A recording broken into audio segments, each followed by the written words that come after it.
Go ahead, Trevor. Well, I got one to list this week. I haven't signed the paperwork yet or anything. I'm where to go on that one. Their sellers are is a builder. He's bought in on it already. He's ready to go. This is great. If you need help with anything, any of us can answer the phone for you. I just want I just don't. I guess would I have to have the EZ addendum signed by the seller to Yep. adopt that? Yeah. Yeah. I need you want to do option number one on the new addendum. You got that one, right? I don't know. It's probably in the thing I just logged into, right? If yeah, well, if you go into the course handouts, it's in there. So download it. And that's option number one is we've got some time left. You guys want me to go through the addendum with you? Sure. Yeah, I'll do it. All right. So can you guys see this? Yeah. Yeah, where do I find? So I'm on I'm in the page of the core. Where do I find that Oh, we'll go exactly? into a minute and I'll show Okay, you where to find it. I'm cool. actually making a change on this, Trevor. So I'll send you over the new one when I get it. All right. But basically here we have three different options for the seller to accept. Okay. So option number one is with a full buyer's premium. Seller's not paying the commission. You guys, this is the way we've done business for the last 10 years. Yeah. There should be no questions on option number one. So that's when we come down to it. We check the mark, option number one. The whole buyer premium shall be 6%. And then you know you have the easy fee of the 1%. So I go 2.5. Oops. 5. Come down here. Seller reserves the right to accept price. What's your price going to be, Trevor? 440. That's what we're gonna that's the comp price. So we're going in at 410. 1, 6, 25. So you fill that out and then you get the signatures signed down here. Okay, so that's option number one. Option number two, that means seller is paying both sides of the transaction.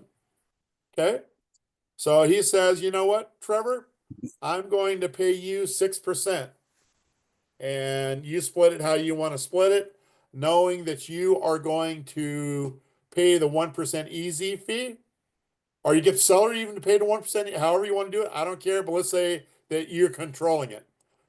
If this were mine, I'd go 3.5, 2.5. And why do I lower it down for the buyer's agent? Because I'm paying that 1% coming 1%. out of mine. Right. Yeah, And 1% we've got fee. agents. Donnie Bennett is doing like 4.5 and 1.5 because he knows he can get away with it now because he knows these guys are going to get paid. So you can do this however you want to do it, right? So that's option two, is doing it in a traditional fashion. Option number three is Robert, what this, yeah. can I interrupt you? Why, given the entire concept behind the Easy platform, why does somebody want to still go with option two? They want the liability of them paying the commission. There are just when the NAR settlement came up, I had an attorney draft this up, Peter. And basically what we're doing is giving the three options, but by having it all disclosed and by having it disclosed in this fashion and with the what's that? It's just that it keeps your nose clean and you're Keeps there, showing up. it just it's more, what did they want? They wanted more disclosures. So what So percentage do you think roughly, if you've got an idea, out of all the deals you see coming through the door, how yeah, many agents end up with a client selecting option two? I'm the only one's done it so far. Okay. So, Okay. and the reason Why why, can I? Okay. and I did Why this was the before. client just like so old school? No, I did. This was before the NR settlement. What I did is the Okay. clients were old school, and I did it for the transparency. Just even by putting it on the in a hot market, we were in a hot market. By putting it on the site instead of doing the highest and best crap and Yeah. hiding everything, I put it on Yeah. the site traditional, Okay. and we were letting the price run up 20-30% above market value. But it's That, an option. I was going to ask you later, but I'll present it in front of this small crowd. Sure. So we're going on the hopes that we're going to see a really awesome bidding war and see price really escalates. How concerned are you that now we can't, especially if it's not an all cash buyer, that it will fund, that a lender will loan that value, that an appraiser is going to come in and appraise this house that was market value at 400, you started at 370, whatever, and now you're at 440. How do Well, let me get ask you 440? this, Peter. That's a great question, and I get asked it quite a bit, especially in a hot market.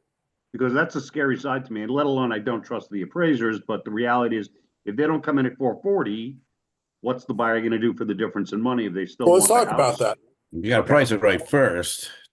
I have a home that's priced right, and I'm going to use this home in Dash Point. 103 buyers came through the open house. We had 17 people send in pre-qualification letters, and then we had 9 of them bidding on the property. Okay? Every Okay. single one of them. When it gets down to the last 2 minutes, if you recall from your old training, when they make a bid in an offer in the last 2 minutes, what does it do? It extends it 2 minutes, right? Sure. So now we got the feeding frenzy. It always comes down to 2 or 3 people. And it always comes down to those 3 people that absolutely love the home and are going to take it to the maximum amount that they can do. So now, just in that psychology, right? If I'm buying a home and I know it started out with 17 people that were going to make offers on the property, it came down to 3 of us. And I knew that there was somebody right behind me waiting and hoping that I bail out of that property. Do you think I have to worry about an appraisal? No, Shortage? The only reason I'm Efficiency? talking the appraisal is, okay, the guy's No, client no, now, no. I want you, you're not the listening. buyer's qualified for 500 grand. Okay, he's looking at this $400,000 house. He bids up the price. The process works. So now you've got your best and highest bid that's out there is at 440. But the Yeah. house appraises at, we'll give the appraiser some room and say Again, they're only appraised for 420. in the Okay. middle. When I have that kind of action on it, on the home, I ain't losing this house. If I got to come up with some more cash because of an appraisal deficiency, I'm going to do it. Well, we make everybody use their appraisal gap contingency in most offers anyway. Just maybe that's just kind of common in the last What- couple of years. Is we have them add an appraisal gap contingency that just shows if the appraiser comes in low, you're going to make the difference up. We as a listing agent, we have the buyers put that in their contracts because it's competitive. So that one having that contingency in your buyer contract helps you get your offer in. It also gets the seller's agent to say, "Oh, okay, good. So if it comes in at 420 and it's 440, you've agreed to put an appraisal gap up to a certain point." They might say, "We'll cover the appraisal gap up to 25,000." So there's a 20 difference in 440, but the appraisal gap contingency works really well. But the other thing is too, even if you don't have that, you still got these people that run. One of the beautiful things is every buyer that's. So you're saying the getting next guy, the first guy loses it, doesn't matter. The next person in line. No. Let's say that the guy that bought it, the home's worth $400,000. The appraisal comes in at 350. Now we got a $50,000 gap, right? That's what you're asking about, right, Peter? Okay. Yeah. Well, So whatever amount. Simply there's a space, like every the last gentleman every said. single person before they make an offer on the property, they submit proof of funds or a pre-qual letter. I call them, I call their agent. In a lot of cases, we will call the bank to find out their cash situation was. But if they see there's hot and heavy action, I know beforehand when they're making bids, if they don't have the cash to cover stuff, and if they think they're going to write let's even talk about concession. They ask for a concession. No concessions. No, when it's a hot market and you got 5 people or 15 people fighting over a property, what is a clean offer to you? A clean offer to me is no inspection, waiving the appraisal gap, and closing in 30 days or less. Robert, I don't want to fight you, but if you waive the appraisal, how does this guy get a loan even though he was qualified for 450 or They got to whatever? have the money to cover the deficiency. And by the way, Peter, it hasn't happened Okay. one time out of 400 transactions. That's I'm sorry, say that again. In 400 transactions, it's not ever happened once.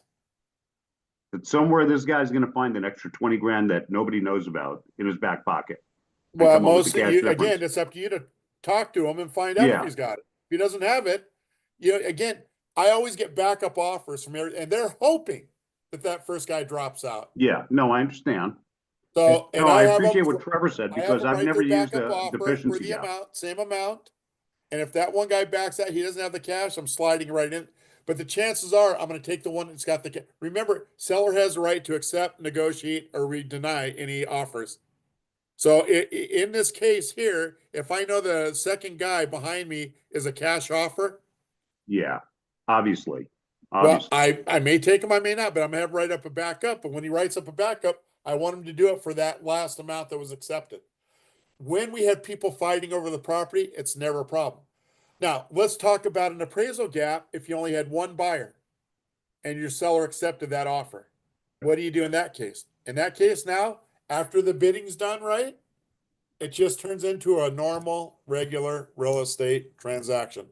So when you run into an appraisal gap, running it the old traditional way, you're going to do the same thing with if you only had one buyer on the site and that's the one that your seller chose, you're going to have to negotiate it out. Make sense? Yeah, These days, I think nobody's getting deals on properties. Even if you only had one buyer, technically that came in, they're probably still writing. If they know what they're writing, they know what the offer is. Their agent's saying to them, "I know what your finances are. You're offering more than what I think it's worth." I'm sure they have that conversation ahead of time. Maybe like the sort of the pre appraisal gap contingency between the agent and the buyer, saying, "Hey, you got to know we're going high, right? You got to have to pay some cash. Do you have it? Yes or no?" I think most agents these days, buyers agents aren't really wasting a lot of time with buyers that can't complete. So I think and I would recommend buyers, hey, you know what, maybe we shouldn't buy this house if you don't have the money to make that gap up. We'd hope so anyway, that they would. Yeah, don't always remember you're still a real estate agent and you have to do a real estate agent's job. If you got 15 people wanting to buy the property, it's much easier to get out of concessions, much easier to cover appraisal gaps, whatever. But I will say this, we haven't had an appraisal gap happen once. Not once. So that was a great question. So we go back into the addendum, right? All right. So option number 3. This is what's going to happen. I predict when NAR catches up with everybody. Option number 3 is the seller says, I am going to pay you, Mr. Listing Broker, but I am not paying the buyer's agent one dime. Any questions on that? This is what NAR has brought us to. Before a buyer's agent can go show a home, what must they have before they show the home? Have to have the agreement. An employment Buyer agreement? broker agreement, right? Yeah, And whatever that amount is that you put down on your buyer's broker's agreement, who's paying it? the buyer. Buyer. How many buyers have enough money to pay their buying agent on top of down payment, inspections, closing costs, yada, yada, yada? Not a lot, right? Hmm. So in this case here, sellers agreed to pay us. Trevor, how much your seller's going to pay you? 6. Woo. Well, let's pretend they're only going to give you 3. And they say, I am not going to pay your buyer's agent. You tell him to go with his buyer broker again, get his buyer to pay it. Okay. So now they've got a negotiated buyer's premium with their thing. And I'm going to go back to the lady that was renting from us. It was a school teacher in Seattle, making a piddly, I think $80,000 a year, and yet the cheapest home that she could buy in the Seattle area is probably close to $1 million. So she decided that she wanted to buy a home about 70, 80 miles out of Seattle. And she wanted to use us for an agent because she knew how good we were. Like I said, she'd been renting for us for 15 years. She was a family friend. And when I had told her, this was right after August 17th, when I had told her, well, geez, I hate to tell you this, but I got to work out a buyer broker agreement with you, which means that you're going to pay me commission. What can you afford? She goes like, I can't afford anything.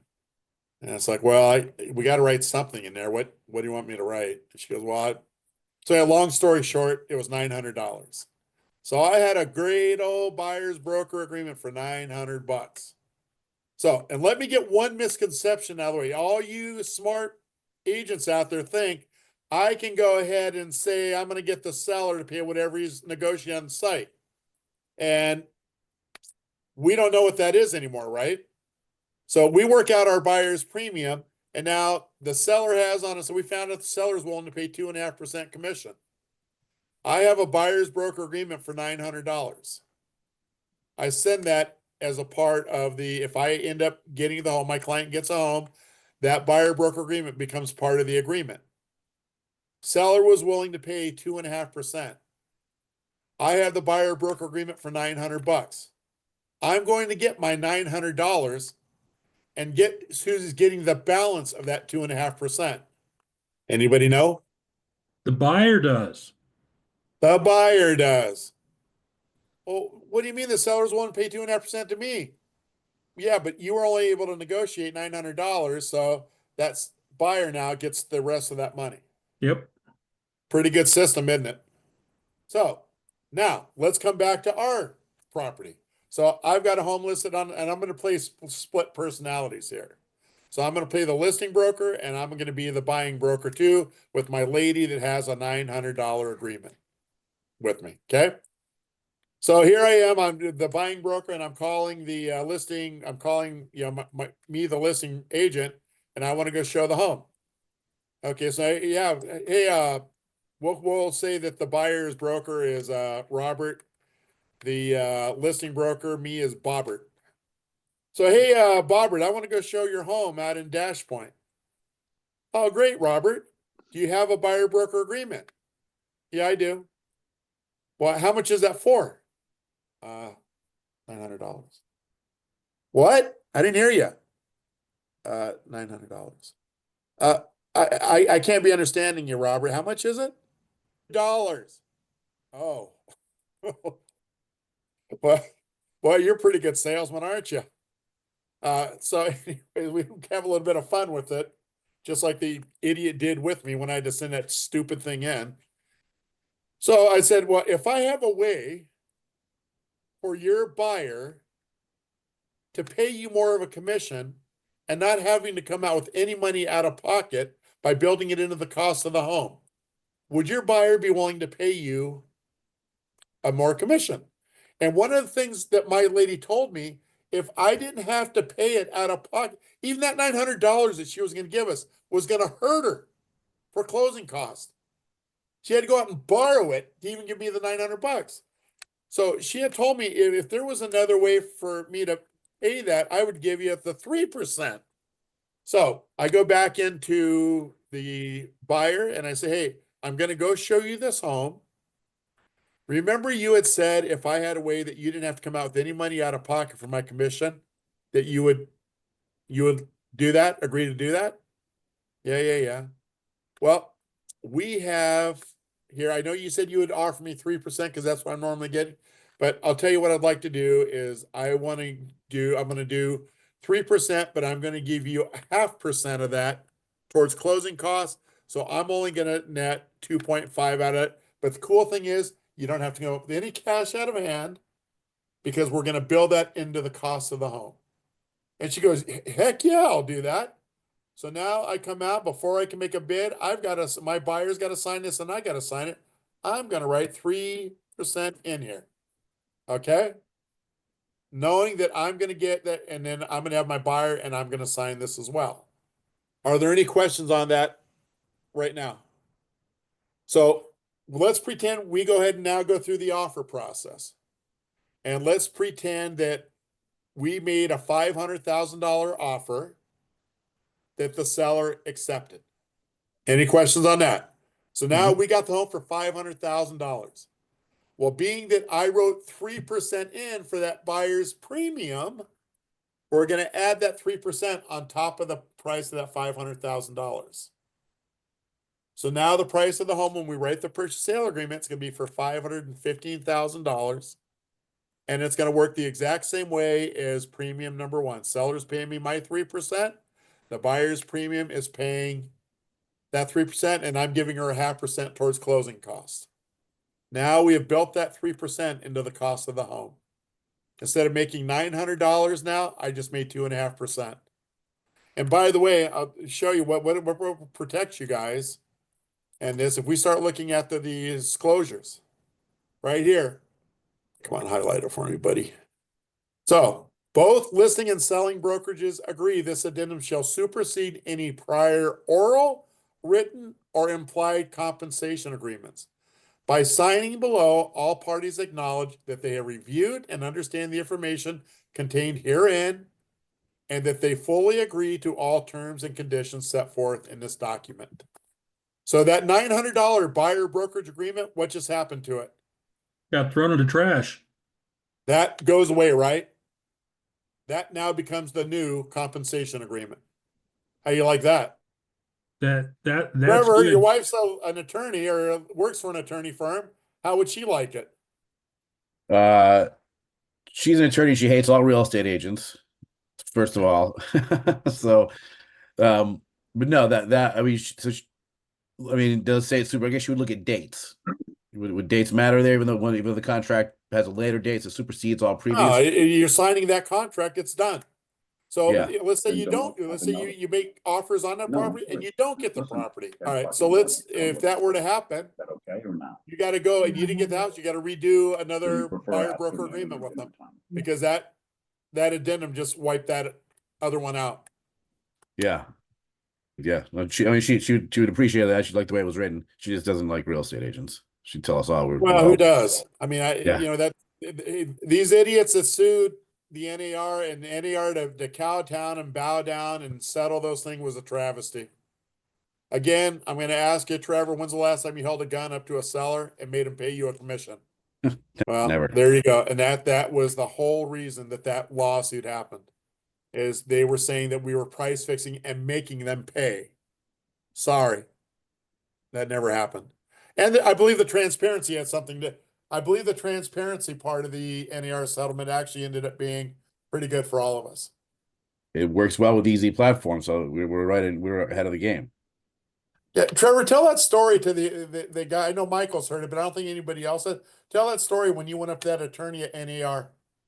Oh, right. So the NAR, they were doing a class in Vermont about that. It was NAR attorney, and I showed him. I had said to him, can we put in right into the back end of the MLS? Can I write to an agreement? Can I put in about this particular thing with this platform? And he's like, I think what he said was, he's like, I don't see any problem with it at all. He's like, there's no one's responsible for a payout. Sellers aren't responsible for a payout. They're getting their fixed rate. And this is a separate thing. I don't remember exactly what he said, but he's like, I have no problem with this at all. Well, I think your first question was, hey, I got this platform that I'm Yeah. certified on, and we are putting it on, and we're using a buyer's premium. And Using the buyer's premium, right. he said, oh yeah, that was great.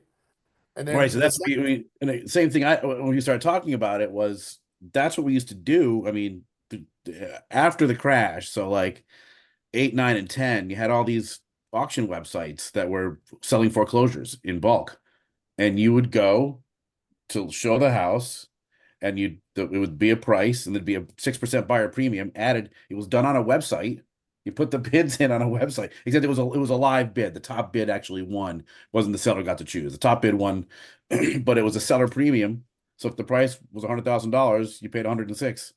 If it was 6% buyer premium, everybody got paid. But that's the way they did it, and those auction companies did it like that. There's a lot of foreclosures next 5 years. And remember, what separates us is the seller doesn't have to take that highest bid. It's not an auction. Yes, it's a bidding event, not But exactly. I think the second question was, well, we put it on a site, we're using a buyer's premium. Second thing is that it's 100% transparent and everybody can go on and make offers and see it in lifetime. The third thing is that when they write the purchase sale agreement, we're building that buyer's premium into the cost of the home. Just a final sales price on a contract. And I think his exact words were, if we had that process, we wouldn't be in this right. That was I forgot about that. Yeah, if that's what it was, we wouldn't be where we are now. Yeah. He thought it was great. And he's an NAR attorney. Like, he was here from NAR. He was going all around doing the tour across the country, doing all the MLSs. Yeah, he thought it was a great idea. Yeah, and not only that, by the way, we're approved in 5 states right now we have attorneys backing us. I'm going to see him again on Thursday. There's a second NAR meeting in our. Well, tell them to back us. Let's go. Yeah. Let's get this industry out of trouble. I'm gonna see him Sure. So that's we've exceeded our allotted time. Does anybody have any questions